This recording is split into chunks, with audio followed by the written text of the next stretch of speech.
Hello friends, welcome to my YouTube channel. So guys, आज के इस वीडियो में हम लोग देखने वाले हैं जो आपका EMRS टीचिंग नॉन टीचिंग का एग्ज़ाम होने वाला है 13, 14 और 21 दिसंबर को।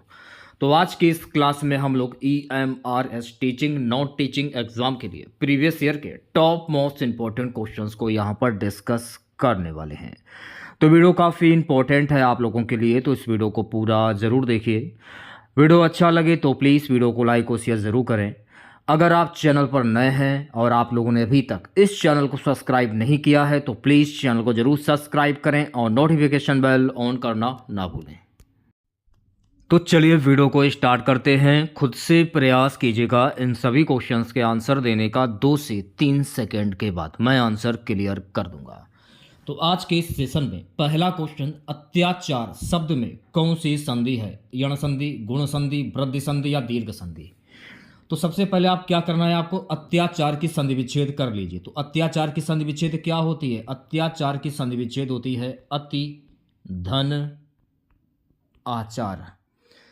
देखिए, इसको मान लिया जाएगा छोटी ई और इसको मान लिया जाएगा बड़ा आ।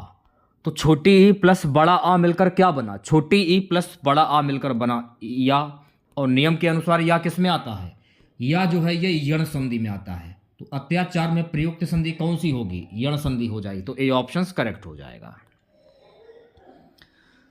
दूसरा क्वेश्चन देखिएगा, सदैव शब्द में कौन सी संधि है? दीर्घ संधि, गुण संधि, वृद्धि संधि या फिर यण संधि?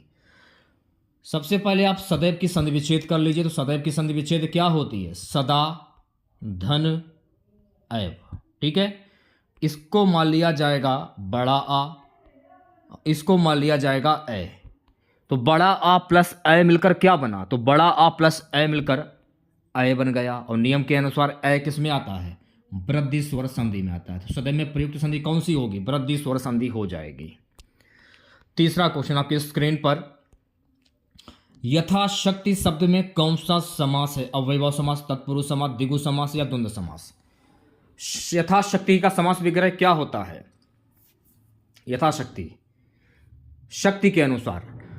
तो ऐसे आपको नहीं करना है, आपको करना क्या है, जो मैं आपको ट्रिक बता रहा हूं इसे किसी कॉपी पर नोट कर लीजिए। जहां पर यथा आ जाए, अनु आ जाए, मान लीजिए प्रति आ जाए, बड़ा आ जाए, भर आ जाए, उद आ जाए और हर आ जाए, तो वहां पर कौन सी संधि होती है? सॉरी, वहां पर कौन सा समास होता है? वहां पर होता है अव्ययभाव समास।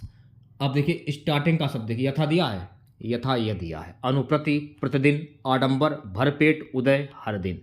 ये सभी शब्द जो है ना, ये अव्ययभाव समास के उदाहरण है। तो ए ऑप्शन करेक्ट हो जाएगा। अगला क्वेश्चन देखेगा सभी बच्चे।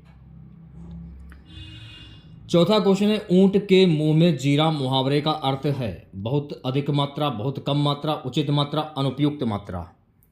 तो ऊंट के मुंह में जीरा, आपका डोज है 10 रोटी खाने का और आप 4 रोटी खा रहे हो, तो इसे आप क्या कहोगे? बहुत कम मात्रा। तो चौथे क्वेश्चन की अगर मैं बात करूं तो बी ऑप्शन करेक्ट हो जाएगा। ओके, अगला क्वेश्चन देखिएगा, निरर्थक शब्द में कौन सी संधि है? व्यंजन संधि, विसर्ग संधि, गुण संधि या वृद्धि संधि? तो सबसे पहले निरर्थक की संधि विच्छेद कर लीजिए। निरर्थक की संधि विच्छेद क्या होती है? निरर्थक की संधि विच्छेद होती है नि धन अर्थक। नि धन अर्थक, ये निशान आप लोग देख रहे हैं, ये निशान किसके निशान है? ये है विसर्ग संधि के निशान। तो पांचवें क्वेश्चन की अगर मैं बात करूं तो बी ऑप्शन करेक्ट हो जाएगा। ठीक है, नेक्स्ट क्वेश्चन देखेगा।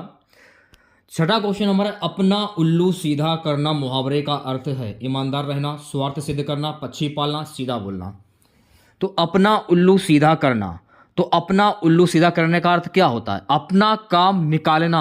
उस व्यक्ति को आप पसंद नहीं करते हो, आप उसे अपना काम निकाल रहे हो, यानी अपना उल्लू सीधा कर रहे हो, इसे आप क्या कहोगे? स्वार्थ सिद्ध करना। तो छठे क्वेश्चन की अगर मैं बात करूं तो बी ऑप्शन करेक्ट हो जाएगा। सातवां क्वेश्चन देखिएगा, महोदय शब्द में कौन सा समास है? तत्पुरुष समास, कर्मधार समास, बहुप्रिय समास या द्विगु समास? तो महोदय शब्द में कौन सा समास होगा? सबसे पहले आप महोदय का समास विग्रह कर लीजिए। तो महोदय का समास विग्रह क्या होता है?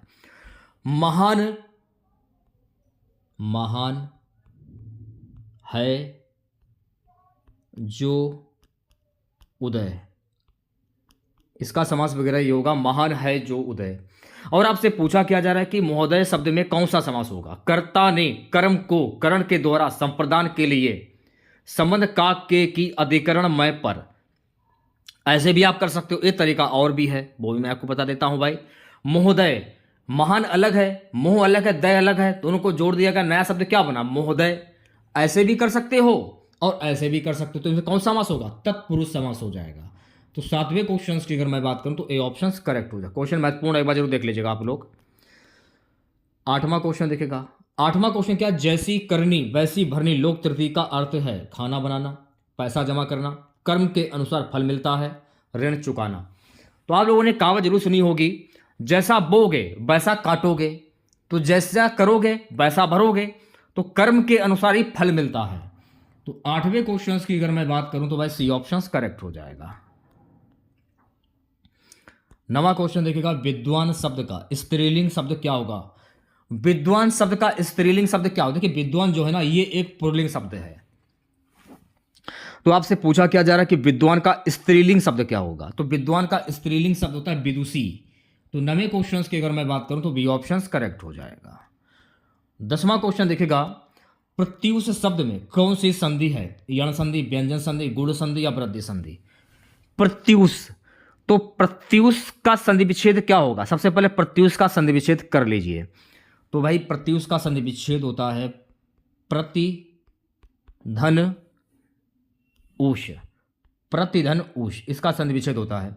इसको तो मान लिया जाएगा छोटी ई भाई, और इसको मान लिया जाएगा छोटा ऊ। तो छोटी प्लस छोटा ऊ मिलकर क्या बना, तो छोटी प्लस छोटा ऊ मिलकर बना य। और नियम के अनुसार यह किस में आता है, अभी मैंने आप लोगों को बताया था थोड़ी देर पहले, यण संधि होता है। तो 10वें क्वेश्चन की अगर मैं बात करूं तो ए ऑप्शन करेक्ट हो जाएगा। 11वां क्वेश्चन देखेगा सभी बच्चे। इसमें आपसे क्या पूछा जा रहा है कि कौन सा वाक्य शुद्ध है। अब देखिए यहां पर आपको शुद्ध वाक्य की पहचान करनी है, सोच समझकर आंसर दीजिएगा। इसके लिए ना कोई ट्रिक होती है, ना कोई परिभाषा होती है, ना कोई नियम होता है। ऐसे क्वेश्चंस को करने के लिए आपको प्रैक्टिस करनी होती है। मुझे उससे मिलना है, ये आपका शुद्ध वाक्य हो जाएगा। मुझे उससे मिलना है, तो 11वें क्वेश्चन की अगर मैं बात करूं तो सी ऑप्शन करेक्ट हो जाएगा।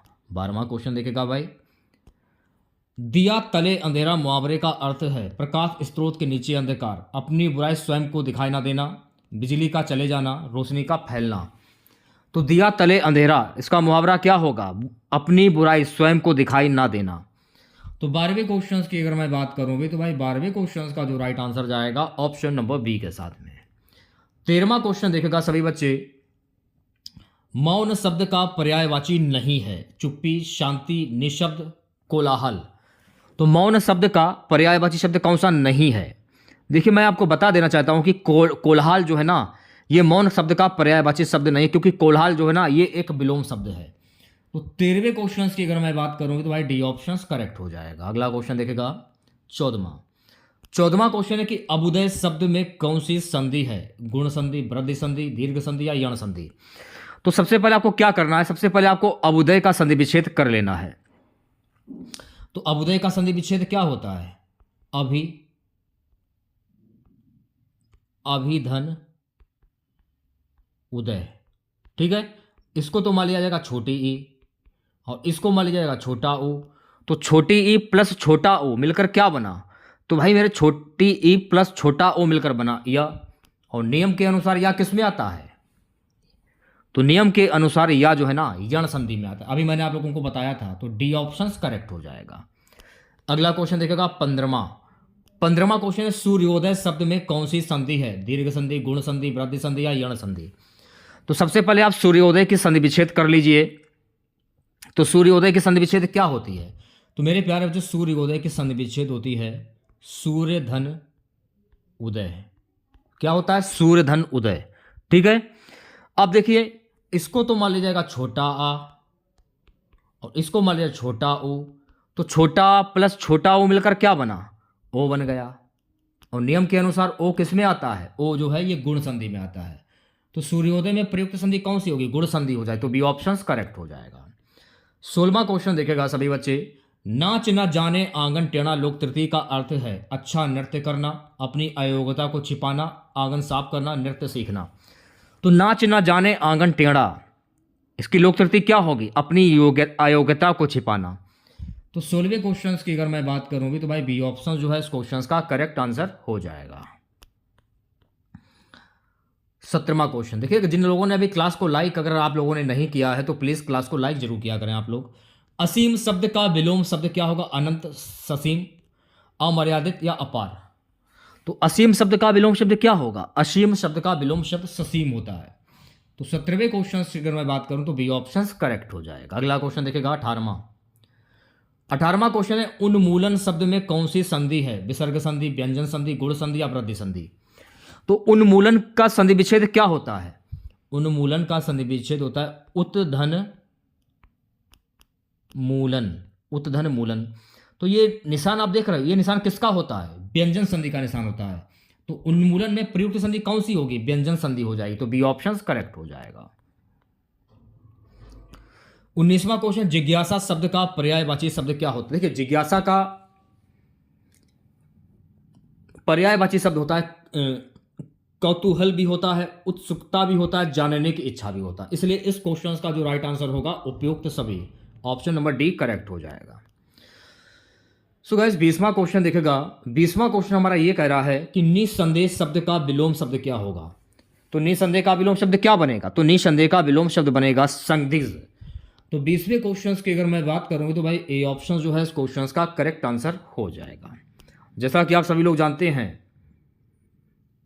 कि EMRS के एग्जाम में, टीचिंग नॉट टीचिंग के एग्जाम में जो है गद्यांश से भी क्वेश्चंस पूछे जाते हैं। तो गद्यांश को करने का तरीका क्या है? सबसे पहले गद्यांश को पढ़िए आप लोग कि गद्यांश जो है किस पर आधारित है और इसमें क्या क्या चीज़ें जो है वो मेंशन की गई हैं, उस पर ध्यान देना है। फिर इसके बाद क्वेश्चंस को देखिए। विज्ञान और प्रौद्योगिकी विकास ने मानव जीवन को अभूतपूर्व सुविधाएं प्रदान की हैं। संचार के क्षेत्र में क्रांति आई है, शिक्षा सुलभ हुई है, चिकित्सा के क्षेत्र में अद्भुत प्रगति हुई है, किंतु इसके साथ ही कुछ चुनौतियां भी उत्पन्न हुई हैं। पर्यावरण प्रदूषण, जलवायु परिवर्तन और डिजिटल अंतराल जैसी समस्याएं विकराल रूप ले रही हैं। आवश्यकता इस बात की कि हम विज्ञान का उपयोग समाज के हित में करें, न कि उसके विनाश के लिए। सतत विकास और पर्यावरण संरक्षण के बीच संतुलन बनाए रखना आज की सबसे बड़ी आवश्यकता है। अब क्वेश्चन देखेगा, गद्यांश का क्या कह रहा है कि विज्ञान और प्रौद्योगिकी के विकास ने किस क्षेत्र में क्रांति लाई है? संचार के क्षेत्र में, कृषि के क्षेत्र में, कला के क्षेत्र में या धर्म के क्षेत्र में। तो विज्ञान और प्रौद्योगिकी के विकास के किस क्षेत्र में क्रांति लाई है? संचार के क्षेत्र में। तो ए ऑप्शन जो है गाइस इस क्वेश्चन का करेक्ट आंसर हो जाएगा। 22वां क्वेश्चन देखेगा, गद्यांश के अनुसार कौन सी समस्या विकराल रूप ले रही है? पर्यावरण प्रदूषण, आर्थिक संकट, राजनीतिक अस्थिरता, सामाजिक विभाजन। तो गद्यांश के अनुसार कौन सी समस्या विकराल रूप ले रही है? पर्यावरण प्रदूषण। तो 22वें क्वेश्चन की अगर मैं बात करूं तो ए ऑप्शन जो है इस क्वेश्चन का करेक्ट आंसर हो जाएगा। अगला क्वेश्चन देखेगा, 23वां क्वेश्चन है गाइस कि हमें विज्ञान का उपयोग किस प्रकार करना चाहिए? समाज के हित में, व्यक्तिगत लाभ के लिए, सैन्य शक्ति बढ़ाने के लिए, मनोरंजन के लिए। तो हमें विज्ञान का उपयोग किस प्रकार करना चाहिए? समाज के हित में। तो 23वें क्वेश्चन की अगर मैं बात करूं तो ए ऑप्शन करेक्ट हो जाएगा। 24वां क्वेश्चन देखेगा। 24वां क्वेश्चन है, आज की सबसे बड़ी आवश्यकता क्या है? सतत विकास और पर्यावरण संरक्षण के बीच संतुलन, तकनीकी विकास को रोकना, पारंपरिक जीवन शैली अपनाना, औद्योगिकीकरण बढ़ाना। तो आज की सबसे बड़ी आवश्यकता क्या है? सतत विकास और पर्यावरण संरक्षण के बीच संतुलन। तो 24 क्वेश्चंस की अगर मैं बात करूं तो ए ऑप्शन करेक्ट हो जाएगा। 25वां क्वेश्चन देखेगा, विज्ञान के विकास से किस क्षेत्र में अद्भुत प्रगति हुई है? चिकित्सा के क्षेत्र में, खेल के क्षेत्र में, संगीत के क्षेत्र में, राजनीति के क्षेत्र में। तो विज्ञान के विकास से किस क्षेत्र में अद्भुत की प्रगति हुई है? चिकित्सा के क्षेत्र में। तो 25वें क्वेश्चन की अगर मैं बात करूं भाई ए ऑप्शन करेक्ट हो जाएगा। तो हिंदी के क्वेश्चन जो है आप लोगों के समाप्त होते हैं। अगला क्वेश्चन देखेगा, कोहल वर्ग के नैतिक विकास सिद्धांत के परंपरागत में से कौन से चरण शामिल है? सजा और आज्ञाकारिता, व्यक्तिगत उद्देश्य। बी है अच्छा लड़का, अच्छी लड़की, कानून और व्यवस्था। सी है सामाजिक अनुबंध, सार्वभौमिक नैतिक सिद्धांत। डी है पारंपरिक दृष्टिकोण या व्यक्तिगत उद्देश्य। तो 26वें क्वेश्चन की अगर मैं बात करूं, अच्छा लड़का, लड़की, कानून और व्यवस्था। तो 26वें क्वेश्चन का जो राइट आंसर जाएगा ऑप्शन नंबर बी के साथ में। 27वां क्वेश्चन देखेगा। प्यारे बच्चों, 27वां क्वेश्चन हमारा है कि बच्चों में सृजनात्मकता का मूल्यांकन करने के लिए कौन सी विधि सबसे प्रभावी है? वृद्धि लुब्धि परीक्षण, अभिव्यक्ति परीक्षण, टॉलरेंस टेस्ट, मौखिक और चित्रात्मक व्यक्तित्व सोचिए। तो राइट आंसर की अगर मैं बात करूं टॉलरेंस टेस्ट, मौखिक और चित्रात्मक, तो 27वें क्वेश्चन का जो राइट आंसर जाएगा ऑप्शन नंबर सी के साथ में। चलिए बढ़ते हैं नेक्स्ट क्वेश्चन की और अगला क्वेश्चन देखेगा, विकेंद्रण की अवस्था प्याजे के संज्ञानात्मक विकास के किस चरण से संबंधित है? संवेदी प्रेरक अवस्था 0 से 2 वर्ष, पूर्व संज्ञात्मक अवस्था 2 से 7 वर्ष, मूर्त संज्ञात्मक अवस्था 7 से 11 वर्ष, अमूर्त संज्ञात्मक अवस्था 11+ वर्ष।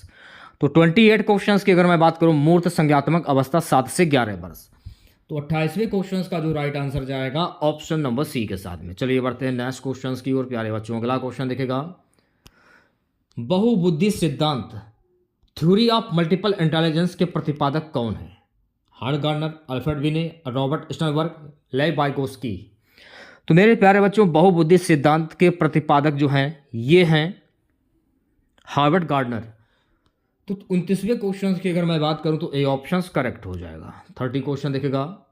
सो गाइस 30 क्वेश्चन हमारा है कि सीखने का रचनावादी सिद्धांत मुख्य रूप से किस पर बल देता है? शिक्षक द्वारा ज्ञान का स्थानांतरण, छात्र द्वारा सक्रिय रूप से अपना ज्ञान निर्माण, बाहरी पुरस्कार और दंड, सहयोगात्मक प्रतिस्पर्धा। तो राइट आंसर की अगर मैं बात करूं भी छात्र द्वारा सक्रिय रूप से अपना ज्ञान निर्माण।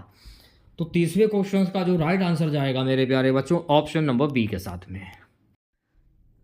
अगला क्वेश्चन देखेगा, समीपस्थ विकास का क्षेत्र zone of proximal development ZPD की अवधारणा किससे संबंधित है?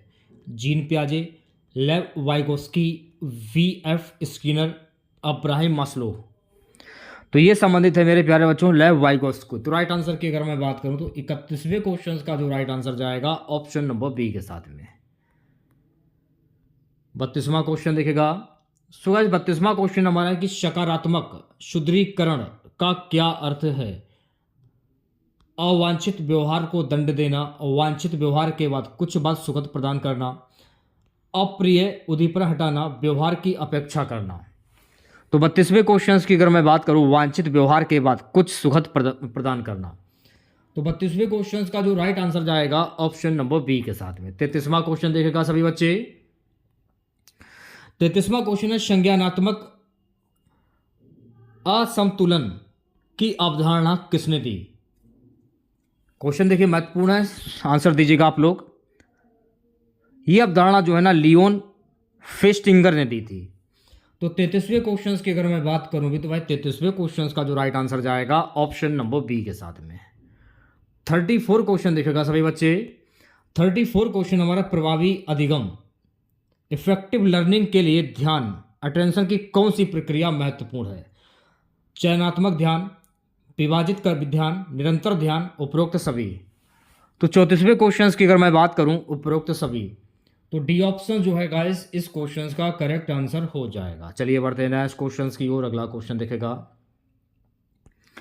अगला क्वेश्चन है, भावात्मक बुद्धि इमोशनल इंटेलिजेंस के घटक कौन कौन से हैं? क्वेश्चन देखिए महत्वपूर्ण है। जो भी क्वेश्चन मैं आपको करा रहा हूं बिल्कुल इंपॉर्टेंट क्वेश्चन हैं।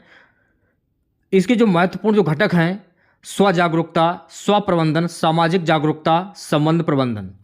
तो 35वें क्वेश्चन की अगर मैं बात करूं भी भाई ए ऑप्शन जो है इस क्वेश्चन का करेक्ट आंसर हो जाएगा। नेक्स्ट क्वेश्चन देखेगा प्यारे बच्चों। अगला क्वेश्चन है, सामाजिक अधिगम सिद्धांत सोशल लर्निंग थ्योरी के अनुसार बच्चे कैसे सीखते हैं? अवलोकन और अनुकरण द्वारा, केवल पुरस्कार और दंड द्वारा, जन्मजात क्षमताओं द्वारा, सहज अंतर्दृष्टि द्वारा। तो सामाजिक अधिगम सिद्धांत के अनुसार बच्चे कैसे सीखते हैं? अवलोकन और अनुकरण के द्वारा। तो 36वें क्वेश्चन की अगर मैं बात करूंगी तो भाई ए ऑप्शन जो है इस क्वेश्चन का करेक्ट आंसर हो जाएगा। नेक्स्ट क्वेश्चन देखेगा। 37वां क्वेश्चन है कि अभिप्रेरणा का सिद्धांत थ्योरी ऑफ मोटिवेशन में आत्मनिर्धारण सिद्धांत सेल्फ डिटरमिनेशन थ्योरी किसने प्रस्तावित किया? यह प्रस्तावित किया था मेरे प्यारे बच्चों DC और रयान। तो 37वें क्वेश्चन की अगर मैं बात करूं तो भाई बी ऑप्शन करेक्ट हो जाएगा। चलिए बढ़ते हैं नेक्स्ट क्वेश्चन की ओर। अगला क्वेश्चन देखेगा। सीखने की अक्षमता से पीड़ित बच्चों के लिए सबसे उपयुक्त शिक्षण विधि कौन सी है? केवल व्याख्यान विधि, बहुसंवेदी शिक्षण विधि, केवल स्व अध्ययन, केवल समूह चर्चा। तो 38वें क्वेश्चन की अगर मैं बात करूं बहुसंवेदी शिक्षण विधि। तो 38वें क्वेश्चन का जो राइट आंसर जाएगा ऑप्शन नंबर बी के साथ में। 39वां क्वेश्चन देखेगा सभी बच्चे, प्यारे बच्चों। 39वां क्वेश्चन हमारा है कि व्यक्तित्व का पंच कारक model 5 factor mode of personality में कौन से कारक शामिल हैं? तो कौन कौन से कारक शामिल है ये आपसे पूछा जा रहा है। खुलापन, कर्तव्यनिष्ठा, वैमूर्खता, सहमता या मनोवैज्ञानिकता। तो राइट आंसर की अगर मैं बात करूं तो भाई 39वें क्वेश्चन का जो राइट आंसर जाएगा ऑप्शन नंबर ए के साथ में। 40वां क्वेश्चन देखेगा EMRS में छात्रों की सुरक्षा और कल्याण के लिए किस प्रकार की समिति का गठन आवश्यक है? शैक्षणिक समिति, सुरक्षा और कल्याण समिति, वित्त समिति या खेल समिति। तो EMRS में छात्रों की सुरक्षा और कल्याण के लिए सुरक्षा और कल्याण समिति जो है ना ये आवश्यक है। तो भाई 40वें क्वेश्चन की अगर मैं बात करूं भी तो भाई बी ऑप्शन जो है इस क्वेश्चन का करेक्ट आंसर हो जाएगा। चलिए बढ़ते हैं नेक्स्ट क्वेश्चन की ओर। EMRS में आग से सुरक्षा, फायर सेफ्टी के लिए अग्निशमन उपकरणों की जांच कितनी बार करनी चाहिए? मासिक, त्रैमासिक, अर्धवार्षिक या वार्षिक? तो कितनी बार करनी चाहिए? मासिक करनी चाहिए। तो 41 क्वेश्चंस की अगर मैं बात करूं तो ए ऑप्शन करेक्ट हो जाएगा। अगला क्वेश्चन देखिएगा सभी बच्चे। अगला क्वेश्चन है EMRS नियमावली के अनुसार छात्रावास में रात्रि अध्ययन नाइट स्टडी की अनुमति किसे है? केवल कक्षा 12 के छात्र, केवल 9 से 12 के छात्र, सभी छात्र, केवल प्रथम श्रेणी वाले छात्र। तो 42वें क्वेश्चन की अगर मैं बात करूं भी कक्षा 9 से 12 के छात्र। तो बी ऑप्शन जो है गाइस इस क्वेश्चन का करेक्ट आंसर हो जाएगा। सो गाइस अगला क्वेश्चन देखेगा EMRS में छात्रों के लिए मनोवैज्ञानिक परामर्श की व्यवस्था कितनी बार होनी चाहिए? मासिक, त्रैमासिक, अर्धवार्षिक, आवश्यकता अनुसार। तो मेरे प्यारे बच्चों EMRS में छात्रों के लिए मनोवैज्ञानिक परामर्श की व्यवस्था आवश्यकता अनुसार होनी चाहिए। तो 43 क्वेश्चंस की अगर मैं बात करूं भाई डी ऑप्शन जो है इस क्वेश्चंस का करेक्ट आंसर हो जाएगा। अगला क्वेश्चन देखेगा सभी बच्चे। अगला क्वेश्चन है EMRS में प्रधानाचार्य को स्कूल की वार्षिक गतिविधि योजना कब प्रस्तुत करनी होती है? अप्रैल के अंत तक, जून के अंत तक, जुलाई के पहले सप्ताह तक, अगस्त के अंत तक। तो मेरे प्यारे बच्चों EMRS में प्रधानाचार्य को स्कूल की वार्षिक गतिविधि योजना कब प्रस्तुत करनी होती है? जुलाई के पहले सप्ताह तक। तो 44 क्वेश्चंस की अगर मैं बात करूं भाई सी ऑप्शन जो है इस क्वेश्चंस का करेक्ट आंसर हो जाएगा। नेक्स्ट क्वेश्चन देखेगा EMRS में छात्रों की स्वास्थ्य जांच हेल्थ चेकअप की न्यूनतम आवृत्ति क्या है? वार्षिक, प्रति छमाही, प्रति तिमाही या मासिक? तो EMRS में छात्रों की स्वास्थ्य जांच हेल्थ चेकअप की न्यूनतम आवृत्ति है प्रति छमाही। तो भाई 45 क्वेश्चंस की अगर मैं बात करूं तो बी ऑप्शन करेक्ट हो जाएगा। अगला क्वेश्चन देखेगा। सो गाइस अगला क्वेश्चन हमारा है छात्रावास में अनुशासन समिति की बैठक की न्यूनतम आवृत्ति क्या है? साप्ताहिक, पाक्षिक, मासिक या त्रैमासिक? तो छात्रावास में अनुशासन समिति की बैठक की न्यूनतम आवृत्ति है मासिक। तो 46 क्वेश्चंस की अगर मैं बात करूं तो सी ऑप्शन करेक्ट हो जाएगा। 47 क्वेश्चन देखेगा EMRS में आपातकालीन निकासी योजना इमरजेंसी इवोल्यूशन प्लान का अभ्यास कितनी बार करना अनिवार्य है? वार्षिक, छमाही, त्रैमासिक या मासिक? तो राइट आंसर की अगर मैं बात करूं छमाही। तो बी ऑप्शन जो है गाइस इस क्वेश्चन का करेक्ट आंसर हो जाएगा। नेक्स्ट क्वेश्चन देखेगा सभी बच्चे। अगला क्वेश्चन है कि EMRS में संकट प्रबंधन समिति के अध्यक्ष कौन होते हैं? वरिष्ठ शिक्षक, प्रधानाचार्य, छात्रावास वार्डन, PTA अध्यक्ष? तो राइट आंसर की अगर मैं बात करूं प्रधानाचार्य, प्रिंसिपल। तो 48 क्वेश्चंस का जो राइट आंसर जाएगा ऑप्शन नंबर बी के साथ में। सो गाइस अगला क्वेश्चन हमारा है EMRS में स्टाफ नर्स की उपलब्धता के संबंध में क्या नियम है? केवल दिन के समय, 24x7 उपलब्धता, सप्ताह में 6 दिन, केवल आपात स्थिति के लिए। तो EMRS में स्टाफ नर्स की उपलब्धता के संबंध में क्या नियम है? 24/7 उपलब्धता। तो 49 क्वेश्चंस की अगर मैं बात करूं तो बी ऑप्शन करेक्ट हो जाएगा। अगला क्वेश्चन हमारा EMRS नियमावली के अनुसार एक शिक्षक पर अधिकतम कितने छात्रों का भार हो सकता है? 25 छात्र, 30 छात्र, 35 छात्र या 40 छात्र? तो मेरे प्यारे बच्चों EMRS नियमावली के अनुसार एक शिक्षक पर अधिकतम 30 छात्रों का भार हो सकता है। तो 50 क्वेश्चंस की अगर मैं बात करूं भाई 50 क्वेश्चंस का जो राइट आंसर जाएगा ऑप्शन नंबर बी के साथ में। अगला क्वेश्चन देखेगा EMRS में छात्रों के लिए पुस्तकालय के समय क्या निर्धारित है? केवल कक्षा समय के दौरान, सुबह 8 बजे से शाम 6 बजे तक, सुबह 9 बजे से शाम 5 बजे तक, सुबह 8 बजे से रात 8 बजे तक। तो मेरे प्यारे बच्चों, EMRS में छात्रों के लिए पुस्तकालय के लिए निर्धारित समय सुबह 8 बजे से रात 8 बजे तक। तो 51 क्वेश्चंस की अगर मैं बात करूँगी तो भाई डी ऑप्शन जो है इस क्वेश्चंस का करेक्ट आंसर हो जाएगा। देखिए, जिन बच्चों ने क्लास को अगर लाइक नहीं किया है तो सभी बच्चों से गुजारिश करना चाहूँगा, प्लीज़ क्लास को लाइक जरूर करें। अगला क्वेश्चन है, EMRS में आगंतुकों के लिए क्या नियम है? किसी भी समय आ सकते हैं, केवल रविवार को, निर्धारित समय पर पंजीकरण के बाद, छात्रों से मिलने की अनुमति नहीं। तो भाई 52 क्वेश्चंस की अगर मैं बात करूं निर्धारित समय पर पंजीकरण के बाद, तो 52 क्वेश्चंस का जो राइट आंसर जाएगा ऑप्शन नंबर सी के साथ में। अगला क्वेश्चन देखेगा सभी बच्चे। सो गाइस 53 क्वेश्चंस हमारा, छात्रावास में बिजली पानी की कटौती की स्थिति में क्या कार्रवाई की जाती है? छात्रों को घर भेज देना, जनरेटर, वैकल्पिक जल आपूर्ति की व्यवस्था, कुछ नहीं करना, अवकाश घोषित करना। तो छात्रावास में बिजली पानी की कटौती की स्थिति में क्या कार्रवाई होती है? जनरेटर, वैकल्पिक जल की आपूर्ति की व्यवस्था। तो 53 क्वेश्चंस की अगर मैं बात करूं भाई, बी ऑप्शन जो है इस क्वेश्चंस का करेक्ट आंसर हो जाएगा। अगला क्वेश्चन देखेगा, EMRS में शिकायत निवारण समिति के अध्यक्ष कौन होते हैं? वरिष्ठ शिक्षक, प्रधानाचार्य, PTA अध्यक्ष या वार्डन? तो EMRS में शिकायत निवारण कमेटी के अध्यक्ष होते हैं प्रधानाचार्य। तो 54 क्वेश्चंस की अगर मैं बात करूं भाई, बी ऑप्शन करेक्ट हो जाएगा। नेक्स्ट क्वेश्चन देखेगा सभी बच्चे। सो गाइस अगला क्वेश्चन हमारा है कि EMRS में सामुदायिक भागीदारी के लिए क्या प्रावधान है? कोई प्रावधान नहीं। माता पिता शिक्षक संघ PTA का गठन, ग्राम सभा के साथ मासिक बैठक, केवल स्थानीय नेताओं से परामर्श। तो भाई 55 क्वेश्चंस की अगर मैं बात करूं, माता पिता शिक्षक संघ PTA का गठन। तो बी ऑप्शन जो है गाइस इस क्वेश्चंस का करेक्ट आंसर हो जाएगा। नेक्स्ट क्वेश्चन देखेगा सभी बच्चे। अगला क्वेश्चन है, EMRS में प्रधानाचार्य को मासिक रिपोर्ट किसे प्रस्तुत करनी होती है? राज्य सरकार, EMRS प्रबंधन समिति, आदिवासी मामलात मंत्रालय, जिला शिक्षा अधिकारी। तो EMRS में प्रधानाचार्य को मासिक रिपोर्ट जो है ना EMRS प्रबंधन समिति को सौंपनी होती है।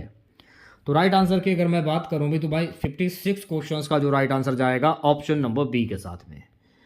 अगला क्वेश्चन देखिएगा सभी बच्चे, प्यारे बच्चों। अगला क्वेश्चन हमारा है कि EMRS में छात्रों के लिए साइबर सुरक्षा, साइबर सिक्योरिटी नीति के तहत क्या प्रावधान है? कोई प्रावधान नहीं। इंटरनेट का प्रयोग वर्जित, निगरानी में सीमित इंटरनेट उपयोग, केवल शिक्षकों के लिए इंटरनेट। तो EMRS में छात्रों के लिए साइबर सुरक्षा यानी साइबर सिक्योरिटी नीति के तहत क्या प्रावधान है? निगरानी में सीमित इंटरनेट उपयोग। तो 57 क्वेश्चंस की अगर मैं बात करूं भाई, सी ऑप्शन करेक्ट हो जाएगा। चलिए बढ़ते हैं नेक्स्ट क्वेश्चंस की ओर। अगला क्वेश्चन देखेगा, EMRS में बाल संरक्षण नीति, चाइल्ड प्रोटेक्शन पॉलिसी के तहत संदिग्ध मामलों की रिपोर्ट करने की समय सीमा क्या है? 24 घंटे, 48 घंटे, 72 घंटे या एक सप्ताह? तो 58 क्वेश्चंस की अगर मैं बात करूं भी, 24 घंटे। तो ए ऑप्शन जो है गाइस इस क्वेश्चंस का करेक्ट आंसर हो जाएगा। नेक्स्ट क्वेश्चन देखेगा सभी बच्चे। अगला क्वेश्चन हमारा, EMRS में छात्रावास के कमरों का निरीक्षण कितनी बार किया जाना चाहिए? साप्ताहिक, पाक्षिक, मासिक या त्रैमासिक? तो EMRS में छात्रावास के कमरों का निरीक्षण साप्ताहिक करना चाहिए। तो 59 क्वेश्चंस की अगर मैं बात करूं भाई, ए ऑप्शन करेक्ट हो जाएगा। चलिए बढ़ते हैं नेक्स्ट क्वेश्चंस की ओर प्यारे बच्चों। अगला क्वेश्चन देखेगा, अगला क्वेश्चन है, EMRS में छात्रों के लिए मध्याह्न भोजन, मिड डे मील की गुणवत्ता निगरानी समिति में कौन शामिल होता है? केवल प्रधानाचार्य, बी है प्रधानाचार्य, वरिष्ठ शिक्षक और छात्र प्रतिनिधि, सी है केवल रसोइया और सहायक, डी है बाहरी एजेंसी द्वारा निरीक्षण। तो 60 क्वेश्चंस की अगर मैं बात करूं भी भाई, 60 क्वेश्चंस का जो राइट आंसर जाएगा प्रधानाचार्य, वरिष्ठ शिक्षक और छात्र प्रतिनिधि। तो बी ऑप्शन जो है गाइस इस क्वेश्चंस का करेक्ट आंसर हो जाएगा। अगला क्वेश्चन देखेगा सभी बच्चे, EMRS प्रधानाचार्य को वित्तीय शक्तियों को किस नियमों में परिभाषित किया गया है? केवल EMRS नियमावली, FR और SR नियम, आदिवासी मामलात मंत्रालय के दिशा निर्देश या उपरोक्त सभी? तो 61 क्वेश्चंस की अगर मैं बात करूं, उपरोक्त सभी। तो डी ऑप्शन जो है गाइस इस क्वेश्चंस का करेक्ट आंसर हो जाएगा। अगला क्वेश्चन देखेगा सभी बच्चे, प्यारे बच्चों। अगला क्वेश्चन है, FR वित्त नियम के अनुसार EMRS प्रधानाचार्य द्वारा किए जा सकने वाले सामान्य प्रशासनिक व्यय की अधिकतम सीमा क्या है? 10,000 प्रति माह, 25,000 प्रति माह, 50,000 प्रति माह, 1 लाख प्रति माह? 25,000 प्रति माह। तो 62 क्वेश्चंस की अगर मैं बात करूं भी तो भाई बी ऑप्शन जो है इस क्वेश्चंस का करेक्ट आंसर हो जाएगा। अगला क्वेश्चन देखेगा, पीएफएमएस सार्वजनिक वित्तीय प्रबंधन समिति में डीबीटी यानी डायरेक्ट बेनिफिट ट्रांसफर के माध्यम से क्या लाभान्वित किया जाता है? वेतन भुगतान, छात्रवृत्ति, ठेका भुगतान या उपरोक्त सभी? तो 63 क्वेश्चंस की अगर मैं बात करूं उपरोक्त सभी, तो डी ऑप्शन जो है गाइस इस क्वेश्चंस का करेक्ट आंसर हो जाएगा। चलिए बढ़ते हैं नेक्स्ट क्वेश्चंस की ओर। अगला क्वेश्चन देखेगा, ईएमआरएस कर्मचारियों के लिए एनपीएस राष्ट्रीय पेंशन प्रणाली में टीयर 1 खाते में अंशदान निकासी की शर्तें क्या हैं? किसी भी समय, केवल सेवानिवृत्ति पर, विशेष परिस्थितियों में, शिक्षा, विवाह, इलाज आदि कभी नहीं। तो 64 क्वेश्चंस की अगर मैं बात करूं विशेष परिस्थितियों में, शिक्षा, विवाह, इलाज आदि, तो 64 क्वेश्चंस का जो राइट आंसर जाएगा मेरे प्यारे बच्चों ऑप्शन नंबर सी के साथ में। नेक्स्ट क्वेश्चन देखेगा, जीईएम सरकारी ई मार्केट प्लस पर खरीद के लिए आवश्यक दस्तावेज कौन कौन से? केवल पैन कार्ड, टीजीसीए प्रमाण पत्र और जीएसटी रजिस्ट्रेशन, बैंक खाता विवरण, आय प्रमाण पत्र। तो 65 क्वेश्चंस की अगर मैं बात करूं डीजीसीए प्रमाण पत्र और जीएसटी रजिस्ट्रेशन, तो 65 क्वेश्चंस का जो राइट आंसर जाएगा ऑप्शन नंबर बी के साथ में। अगला क्वेश्चन देखेगा सभी बच्चे। सो गाइस अगला क्वेश्चन हमारा है सीसीएस सिविल सेवा संचालन नियमों के अनुसार ईएमआरएस प्रदानाचार के लिए आधिकारिक यात्रा पर दैनिक भत्ता की गणना कैसे की जाती है? यात्रा के प्रकार और शहर के हिसाब से, केवल यात्रा के दिनों के हिसाब से, वेतन के प्रतिशत के रूप में या निश्चित दर से? तो 66वें क्वेश्चंस की अगर मैं बात करूं भी तो भाई 66वें क्वेश्चंस का जो राइट आंसर जाएगा यात्रा के प्रकार और शहर के हिसाब से, तो भाई ए ऑप्शन जो है इस क्वेश्चंस का करेक्ट आंसर हो जाएगा। अगला क्वेश्चन देखेगा सभी बच्चे, एलटीसी छुट्टी यात्रा रियासत के नियमों के अनुसार ईएमआरएस कर्मचारी अपने परिवार के साथ कहां यात्रा कर सकते हैं? केवल अपने राजगृह में, किसी भी राज्य में, पूर्व निर्धारित स्थानों पर, विदेशी यात्रा की अनुमति है? तो 67 क्वेश्चंस की अगर मैं बात करूं किसी भी राज्य में, तो भाई बी ऑप्शन जो है इस क्वेश्चंस का करेक्ट आंसर हो जाएगा। अगला क्वेश्चन देखेगा सभी बच्चे। सो गाइस अगला क्वेश्चन हमारा है, what is the minimum frequency of EMRS management committee meetings? EMRS प्रबंधन समिति की बैठक की न्यूनतम आवृत्ति क्या है? मासिक, त्रैमासिक, अर्धवार्षिक या वार्षिक? तो ईएमआरएस प्रबंधन समिति की बैठक की न्यूनतम आवृत्ति त्रैमासिक। तो बी ऑप्शन जो है इस क्वेश्चन का करेक्ट आंसर हो जाएगा। अगला क्वेश्चन देखेगा सभी बच्चे। अगला क्वेश्चन हमारा है, पीओसीएसओ अधिनियम 2012 के तहत ईएमआरएस में संदेश मामला रिपोर्ट करने की समय सीमा क्या है? 12 घंटे, 24 घंटे, 48 घंटे या 72 घंटे? तो इसकी जो समय सीमा है मेरे प्यारे बच्चों 24 घंटे। तो 69 क्वेश्चंस की अगर मैं बात करूं तो बी ऑप्शन करेक्ट हो जाएगा। सो गाइस अगला क्वेश्चन देखेगा, ईएमआरएस का वार्षिक बजट तैयार करने में कौन सा चरण सबसे पहले आता है? व्यय का आंकलन, आय के स्रोतों की पहचान, पिछले वर्ष के व्यय का विश्लेषण, प्रबंधन समिति की स्वीकृति? तो राइट आंसर की अगर मैं बात करूं पिछले वर्ष के व्यय का विश्लेषण। तो 70 क्वेश्चंस का जो राइट आंसर जाएगा ऑप्शन नंबर सी के साथ में। चलिए बढ़ते हैं नेक्स्ट क्वेश्चंस की ओर। एसआर स्वच्छता नियम के अनुसार ईएमआरएस में वार्षिक स्टॉक सत्यापन किस महीने किया जाता है? मार्च, जून, सितंबर या दिसंबर? एसआर स्वच्छता नियम के अनुसार ईएमआरएस में वार्षिक स्टॉक सत्यापन मार्च के महीने में किया जाता है। तो 71 क्वेश्चंस की अगर मैं बात करूं भाई ए ऑप्शन करेक्ट हो जाएगा। अगला क्वेश्चन देखेगा। सो गाइस अगला क्वेश्चन हमारा एनपीएस में टीयर 2 खाते से अंशदान निकासी की शर्तें क्या हैं? कोई प्रतिबंध नहीं, केवल सेवानिवृत्ति पर, कम से कम 3 वर्ष बाद, कभी नहीं। तो एनपीएस में टीयर 2 खाते से अंशदान निकासी की शर्तें हैं, कोई प्रतिबंध नहीं। तो ए ऑप्शन जो है गाइस इस क्वेश्चन का करेक्ट आंसर हो जाएगा। नेक्स्ट क्वेश्चन देखेगा, जीईएम पोर्टल पर रेट कॉन्ट्रैक्ट का क्या लाभ है? कीमतों में पारदर्शिता, खरीद प्रक्रिया में तेजी, गुणवत्ता आश्वासन, उपरोक्त सभी? तो जीईएम पोर्टल पर रेट कॉन्ट्रैक्ट पर लाभ क्या है? उपरोक्त सभी। तो 73 क्वेश्चंस की अगर मैं बात करूं भी तो डी ऑप्शंस करेक्ट हो जाएगा। नेक्स्ट क्वेश्चन देखेगा सभी बच्चे। सो गाइस अगला क्वेश्चन है, ईएमआरएस में किसी कर्मचारी को निलंबित करने का अधिकार किसके पास है? प्रधानाचार्य, ईएमआरएस प्रबंधन समिति, जिला शिक्षा अधिकारी, राज्य सरकार? तो ईएमआरएस में किसी कर्मचारी को निलंबित करने का अधिकार जो है ना ईएमआरएस प्रबंधन समिति के पास में है। तो 74 क्वेश्चंस की अगर मैं बात करूं भी तो भाई बी ऑप्शन करेक्ट हो जाएगा। अगला क्वेश्चन देखेगा, अगला क्वेश्चन है मेरे प्यारे बच्चों, आरटीई अधिनियम के अनुसार ईएमआरएस में शिक्षकों के लिए न्यूनतम आर्ताएं क्या हैं? स्नातक प्लस बीएड, स्नातकोत्तर प्लस बीएड, टेट पास, उपरोक्त सभी। तो 75 क्वेश्चंस की अगर मैं बात करूं भी तो भाई 75 क्वेश्चंस का जो राइट आंसर जाएगा उपरोक्त सभी। डी ऑप्शन जो है गाइस इस क्वेश्चंस का करेक्ट आंसर हो जाएगा।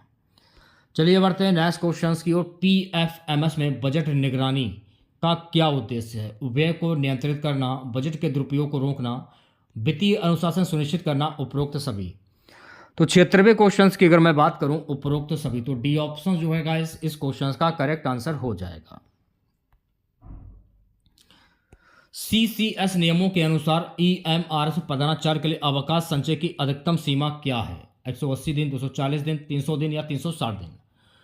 तो राइट आंसर की अगर मैं बात करूं 300 दिन, तो भाई सी ऑप्शन जो है इस क्वेश्चन का करेक्ट आंसर हो जाएगा। अगला क्वेश्चन देखेगा।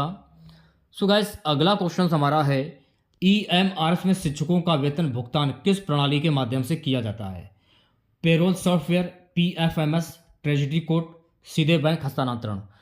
तो ईएमआरएस में शिक्षकों का वेतन भुगतान किस प्रणाली के माध्यम से किया जाता है? पीएफएमएस।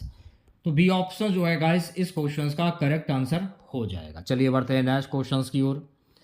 अगला क्वेश्चन हमारा है, बाल श्रम निषेध अधिनियम के तहत ईएमआरएस में किस आयु के बच्चे को प्रवेश नहीं मिल सकता? 12 वर्ष से कम, 14 वर्ष से कम, 16 वर्ष से कम, इनमें से कोई नहीं। तो बाल श्रम निषेध अधिनियम के तहत ईएमआरएस में इनमें से किसी भी बच्चे को प्रवेश नहीं मिल सकता, इनमें से कोई नहीं। तो डी ऑप्शन जो है गाइस इस क्वेश्चन का करेक्ट आंसर हो जाएगा। आज की क्लास का लास्ट क्वेश्चन रहेगा, ईएमआरएस में वित्तीय अनियमितताओं की जांच के लिए कौन सी समिति बनाई जाती है? जांच समिति, वित्त समिति, शिकायत निर्माण समिति या लेखा परीक्षा समिति। तो राइट आंसर की अगर मैं बात करूं जांच समिति बनाई जाती है। तो ए ऑप्शन जो है गाइस इस क्वेश्चन का करेक्ट आंसर हो जाएगा। तो कैसी लगी क्लास आप लोगों को कमेंट बॉक्स में ज़रूर बताइएगा। अगर आप लोगों को आज की ये क्लास अच्छी लगी तो प्लीज़ क्लास को लाइक कीजिएगा और अपने तमाम दोस्तों में इस क्लास को ज़्यादा से ज़्यादा शेयर कीजिएगा। अगर आप चैनल पर नए हैं और आप लोगों ने अभी तक इस चैनल को सब्सक्राइब नहीं किया है तो प्लीज़ चैनल को ज़रूर सब्सक्राइब करें और नोटिफिकेशन बेल ऑन करना ना भूलें। मिलते हैं नेक्स्ट वीडियो के साथ। जय हिंद, जय भारत।